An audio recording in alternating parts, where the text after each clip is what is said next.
They called me Big Ed, but my real name's actually Mason. Ew! Don't be mean. I'm sure he's heard all that before. I looked up and saw an angel. She was my savior. She was the only one who didn't say something about my biggest insecurity. Every day when I went to school, I would wait for her and I would hold the door open for her. I began to foster a huge crush on Anne. She was different. She saw something else. I don't know what that is, but whatever it was better than the nicknames people gave me. I was sure of it. But then there was Devin. He was always hanging around her, and because he was the most popular guy at school, he used that to his advantage. He was tall, handsome, and a sports god. How could a band geek compete with a guy like that? I could never get to talk to Anne alone. Devin was the son of my dad's boss, so I was scared to cross his path. I was in junior year, and she was in senior year when my chance finally appeared. I was invited to a party. I wasn't technically invited. It just so happened that it was my cousin's party, and his parents only allowed him to do it if I was going to be there to keep an eye out. But the important thing was, Anne was going to be there. And it was my one shot at confessing to her. The kids all looked at me funny. They all knew I was there to be the snitch, and none of them wanted me around. But as the night wore on and people became way more chill, I got invited into a game. They call it 7 Minutes in Heaven. And I just knew Lady Luck was smiling down on me. Because when it was my turn to spin the bottle, all the girls ran away. But Anne stayed put. And the bottle landed on her. Anne was very nice about it. I opened the closet door for her, and we both stepped in. The first couple minutes were awkward silence, and then I started my confession. I think you're the most beautiful girl I've ever met. It was dark, but I could tell she was blushing. And I just thought, if there was ever a chance, I wanted to ask you, would you wanna go, Yuck! I'm sorry? Compliment me all you want. I love hearing it. But did you really think someone who looks like me would ever give you the time of day? I wanted to be nice, but don't you ever try to think that you can confess to me. I'm not on your level. I mean, have you looked in the mirror? It was only 3 minutes. Anne pushed the closet doors wide open and ran into Devin's arms. He tried to kiss me! Gross! Go kiss your tuba instead, band nerd! Devin took me by my collar and hissed at me. Don't you ever come near my girlfriend! Anne dumped her drink on my head. Everyone laughed, and they moved on to play a different game on another kid. Devin must have convinced his dad of something, because a week later, my dad was fired. I felt guilty, and I had no choice. I had to work while my dad looked for a place that'd take him after Devin's dad ruined his reputation. And all for a little crush that I had. I dropped out and became a janitor at a small gym. It was embarrassing enough that everyone there had abs and looked like models. Now I was cleaning up after them too. But my colleagues were very kind. They motivated me. Some of the trainers even helped me out and taught me how to use the machines. They gave me advice on my diet, and even though our boss was mean and didn't like me using the facilities, the other staff covered for me. I became close with one of the trainers. Her name was Jessica. And one time, while she was showing me how to do lunges and squats, I lost my balance and she caught me. I began to get fit over time. Slowly but surely, I was changing. It was a year later when I realized that Devin was frequenting the gym too. But he never even worked out there. All he did was go into the boss's office, and when he came out, he went straight home. I recognized him when he bumped into me as I mopped. He looked me up and down and kicked my mop bucket in annoyance. But I was surprised he didn't recognize me. One thing bothered me. Every time he went there, he had an empty bag. And when he went out, the bag was full. I found out that Devin was ferrying cash from my boss, and I had to hide inside my boss's cabinet one time so I could hear what they were saying. Dad says you stiffed us last time. He sent you dirty money worth at least 100 grand, and you only gave us 95. I can't control the exchange rate. You know as much as I do that the dollar dipped last month.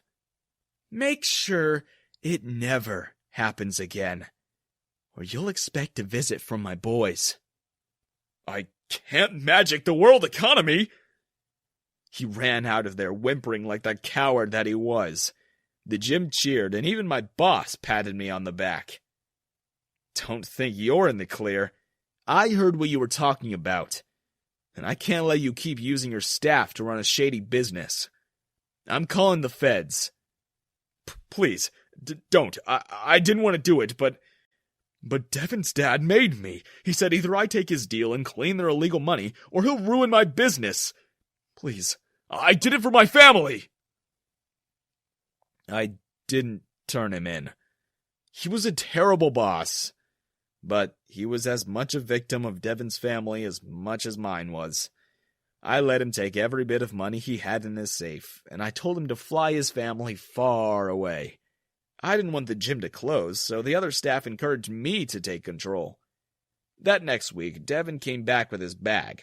I was busy straightening a motivational poster in the boss's old office. What are you doing here? Where's Doug?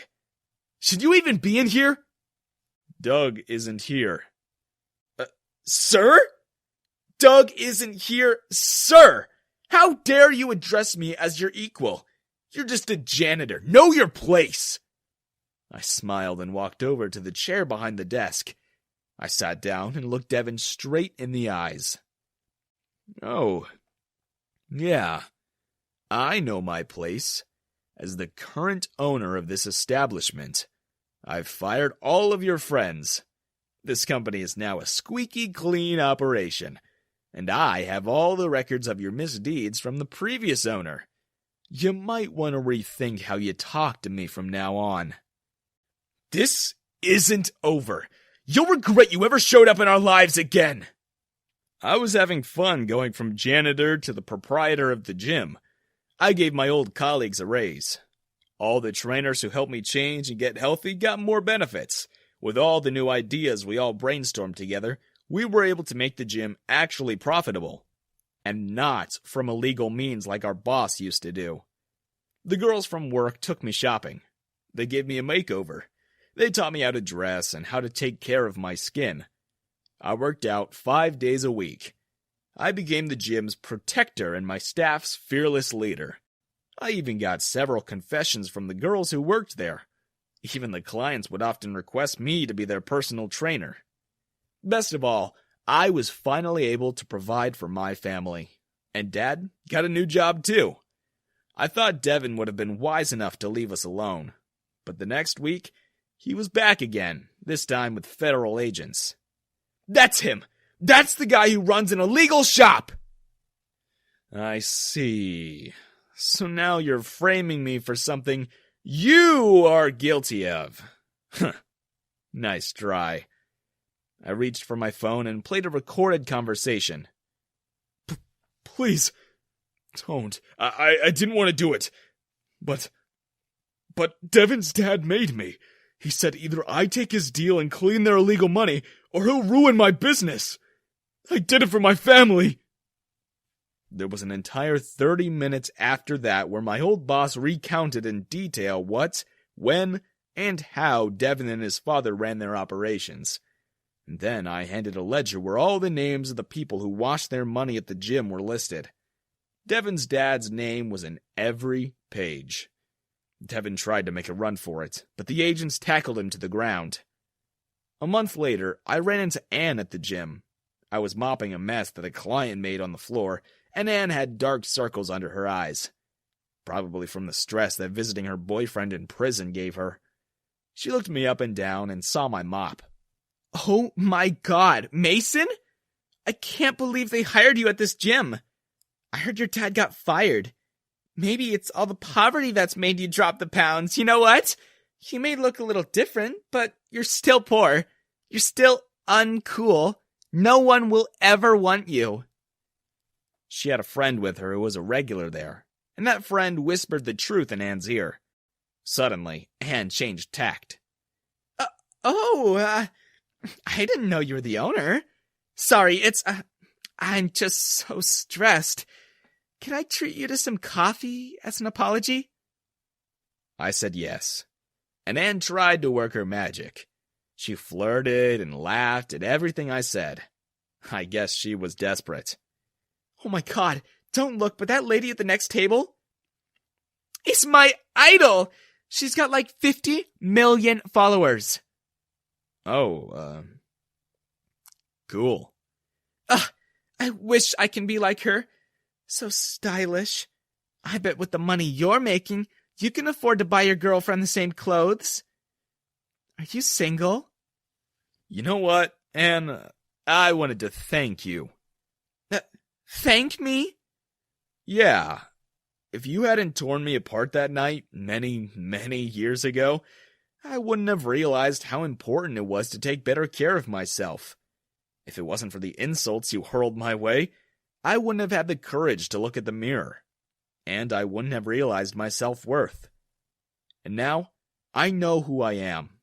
I know now that I'm worth way more. Way too much to ever think about being with someone like you. Now I'm someone I can be proud of.